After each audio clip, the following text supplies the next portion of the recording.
Сәлем бәріне, бүгін 28-де бірінші есепті шығарамыз. Бұл жерде берілген тізбектердің арасынан вариациялық қатарды атаңдар деген. Ал көрсетейін. Ең біріншісінде бізде өз суретімен берілген, яғни бұл вариациялық болады. Екіншісінде де бұл жерде бізде өз суретімен болып тұр. Ана жерде ең кішкентай, сөйтіп ең үлкеніне қарай барып тұр. Бұл бізде вариациялық қатар болады. Ал үшіншісінде бола алмайды, себебі міне өсіп келе жатады, және де өсіп келе жатады, түсіп кетеді, яғни рет-реттілік болмағандықтан бұл вариациялық болмайды. Төртіншісінде болады, себебі өз суретімен келе жатыр. 28-де екінші есепте тізімге сәйкес әр баланың бойының ұзындығын жазыңдар. Жазылған мәндер вариациялық қатар бола ма?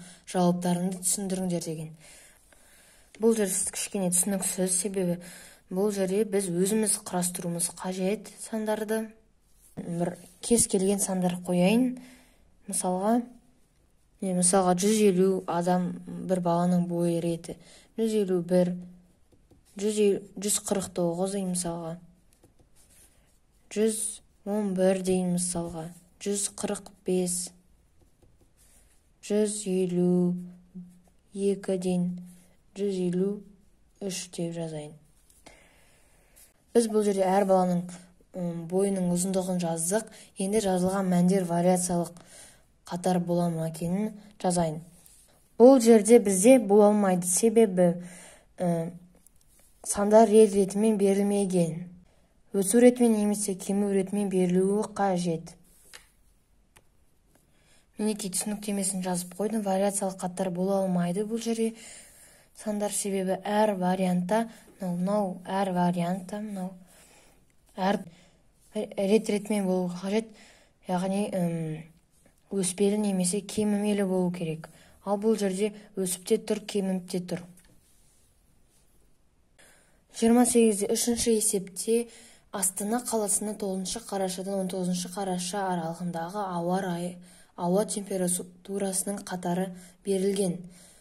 -2, -6, -2, -3, -13, -14, -10, -5, -3, -7 осы қатар вариациялық қатар бола ала ма? Жауабын түсіндіріңдер деген.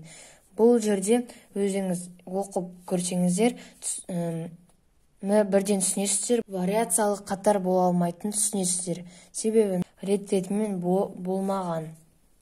Мінекей себебін жазып қойдым, түсіндіріп.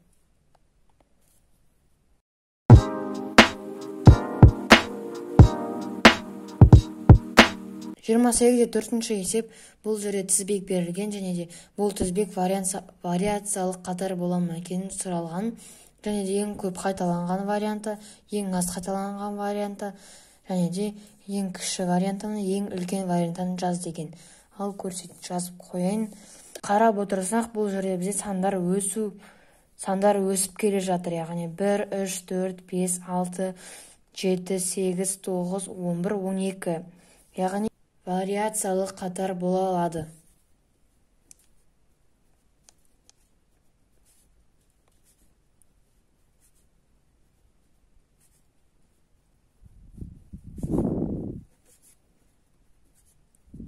Енді ең көп қайталанатын вариантына қарап отырсақ, бұл жерде бізде 6 саны, яғни 6 бізде 5 рет қайталанған, яғни 6 саны жазып қояйық.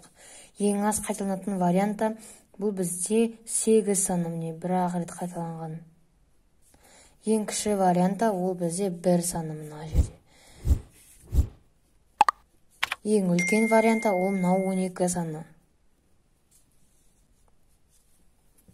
28-де 5-ші есепте таңдаманың бас жиынтығын атаңдар деген, яғни 28-де бірінші кестеге қарап, бұл жерге бас жиынтықтың атауын береміз, және де 28-де бірінші кестені қолданып аңдар массаларының вариациялық қатарын жазыңдар деген. Ал көрсетейін, таңдаманың бас жиынтығын атаңдар дегенде бас жиынтығы жаз қойын.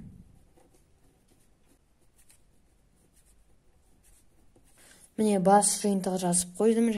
Кестедегі сөздерге атау береміз, яғни бас жиынтық деп аталады. Бұл жерге бізге аңдар деп қойсақ болады. Немесе жануарлар деп жазсақ болады.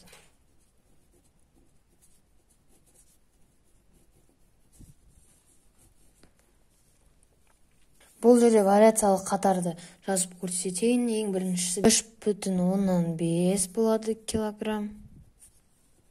Және де 5 килограмм. Және де 25 килограмм. 36 килограмм. Және де 45 килограмм. Және 50 килограмм. Және де 60 килограмм. 28-де 6-шы есеп. Бұл жерде бізде 7 мен 8 сынып аралығындағы балалардың, спортпен айналысатын балалардың санын өзіміз жазуымыз керек. Және де берілген бас жиынтықтан вариациялық қатар құрастырыңдар деген, және де ең кіші варианты, ең үлкен вариантын жазу керек.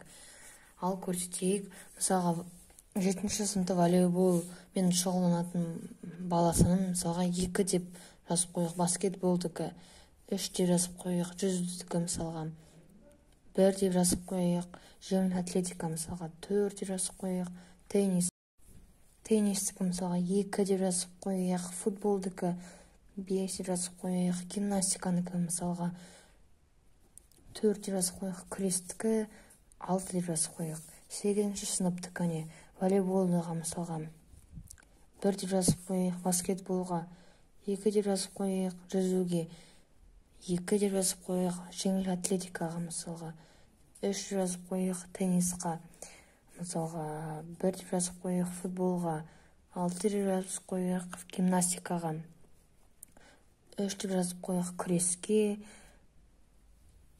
4 деп жазып қойық. Енді вариациялық қатар жасайық. Ең бірінші 1 бізде неше рет жазылған? 3 рет жазылған. 3 рет, және де 2-ні жазайық. 1, 2, 3, 4. 2 бізде 4 рет жазылған.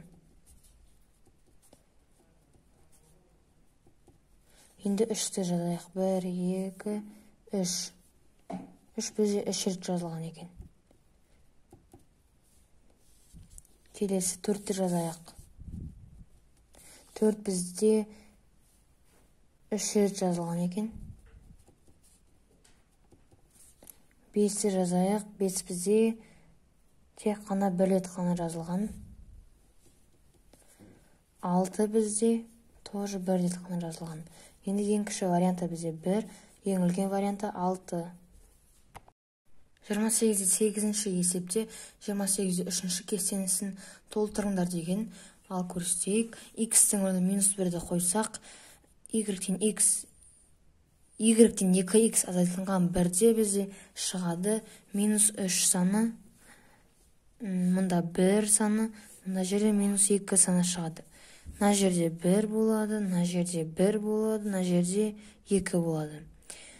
Келесі, мына жерге 2-ні 1-ге бөлсек, шығады бізде 2 саны, яғни мына жерде x 2-ге тең деген сөз. Келесі, мына жерде 3 болады, мына жерде бізде болады 4 саны.